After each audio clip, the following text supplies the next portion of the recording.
안녕하세요. 매일 아침 말씀 묵상에 오신 여러분을 진심으로 환영합니다. 3월 6일 죽을 때 가지고 갈 수 없음.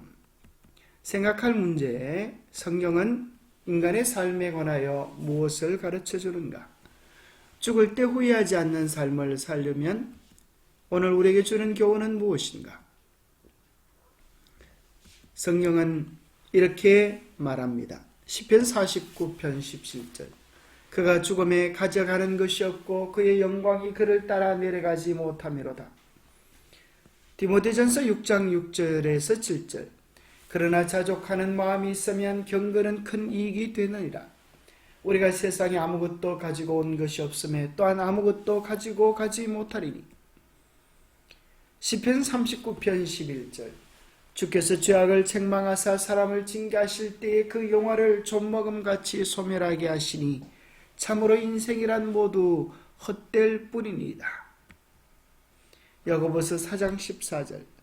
내일 일을 너희가 알지 못하는도다. 너희 생명이 무엇이냐? 너희는 잠깐 보이다가 없어지는 안개니라. 전도서 2장 18절부터 내가 이 아래에서 내가 한 모든 수고를 미워하였으니 이는 내 뒤를 이을 이에게 남겨주게 됨이라. 그 사람이 지혜자일지 우매자일지 누가 알냐마는 내가 해 아래에서 내 지혜를 다하여 수고한 모든 결과를 그가 다 관리하리니 이것도 헛되도다. 이러므로 내가 해 아래에서 한 모든 수고에 대하여 내가 내 마음에 실망하였도다. 어떤 사람은 그 지혜와 지식과 재주를 다하여 수고하였어도 그가 얻은 것을 수고하지 아니한 자에게 그의 몫으로 넘겨주리니 이것도 헛되며 큰 악이로다. 사람이 아래에서 행하는 모든 수고와 마음에 쓰는 것이 무슨 소득이 있으랴. 지혜왕 솔로몬은 인간의 죽음에 대하여 이야기하기를 헛되며 그가 아무리 많은 재산을 쌓고 모은들 누구에게 돌아갈지 알 수 없다고 이야기합니다. 인생은 참으로 화살처럼 속히 날아가고 언제 멈출지 아무도 알 수 없습니다. 죽을 때 많은 사람은 후회 속에 죽는 분들이 많다고 합니다. 좀 더 열심히 살았을 걸, 좀 더 열심히 사랑했을 걸, 좀 더 많이 이해하고 용서했을 걸, 끌끌끌 웃지만 이미 시간은 다 지나간 것입니다. 죽을 때 가장 후회하는 5가지를 이렇게 어떤 분이 정리해 놓았는데, 첫 번째는 남의 시선을 신경 쓰지 않고 살았으면 좋았을 텐데, 두 번째는 그렇게 열심히 일하지 말았어야 했는데 그 시간 동안에 가족들과 더 소중한 시간을 보내지 못했음을 후회하는 것입니다. 세 번째는 내 감정을 표현할 용기가 있었으면 좋았을 걸. 네 번째는 친구들과 계속 연락하고 지냈으면 좋았을 걸. 다섯 번째는 좀 더 행복하고 즐겁게 살았으면 좋았을 걸. 하지만 끌끌끌 하면서 인생이 마쳐집니다. 정말 중요한 가장 본질적인 후회가 있다고 하면 그가 영혼을 위하여 준비하지 않은 것이 아닐까요? 인생은 잠시 왔다 가는 나그네 길이고 하늘의 소망은 영원한 것이기 때문입니다. 후회하지 않은 인생을 사는 사람이 있을까요? 사도 바울은 이렇게 고백합니다. 나는 선한 싸움을 싸우고 나의 달려갈 길을 마치고 믿음을 지켰으니 이제 후로는 나를 위하여 의의 면류관이 예비되었으므로 주곧 의로우신 재판장이 그날에 내게 주실 것이면 내게만 아니라 주의 나타나심을 사모하는 모든 자에게도니라. 사도 바울은 결코 후회하지 않는 아름답고 의미 있는 삶을 살았습니다. 그런 죽음 앞에서 이렇게 당당히 고백할 수 있었습니다. 나는 선한 싸움을 싸우고 나의 달려갈 길을 마치고 믿음을 지켰다. 이제 나를 위하여 우리 주님께서 의의 면류관을 예배해 놓으셨다. 얼마나 아름다운 삶의 고백입니까? 어떤 분은 미리 유언장을 써서 주머니에 넣고 다닌다고 합니다.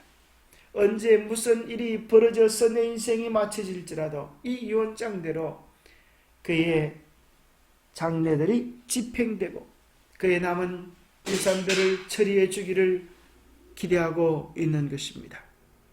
재산이 많건 적건 관계없이 인생 끝에 남기고 갈 재산이 있는 경우 유산을 어떻게 사용할지 계획을 세우는 것이 하나님께서 축복해 주신 것들을 신실하게 관리하는 청지기로서 중요한 실천일 수 있습니다. 우리가 미리 기록해 놓지 않았다면 남겨진 재산들은 법적 상속인에게 유산을 상속하게 될 것입니다. 나의 삶을 축복해주고 인도해 주셨던 하나님께 대하여, 하나님의 교회에 대하여 아무것도 주어지지 않을 것입니다. 그렇게 되기를 원하지 않는다면 우리는 교회를 상속인에게 포함시키기 위해 미리 계획을 세워두어야 할 것입니다. 우리가 돌아갈 영원한 집을 위하여 우리는 가치 있는 것들을 투자하는 지혜로운 사람들이 될 필요가 있습니다. 영감의 교훈입니다. 유산 분배시 잊지 말아야 할 사업. 형제들이여, 그대가 그대의 유서를 작성했다 하여 죽음이 하루도 일찍 다가오는 것이 아니다. 유서로서 그대의 재산을 친척들에게 분배할 때 그대는 하나님의 사업을 망각하지 말아야 함을 명심하라. 그대는 주님의 재산을 지키는 주의 대리자요, 주님의 요구가 그대가 첫째로 고려해야 할 대상이 되어야 한다.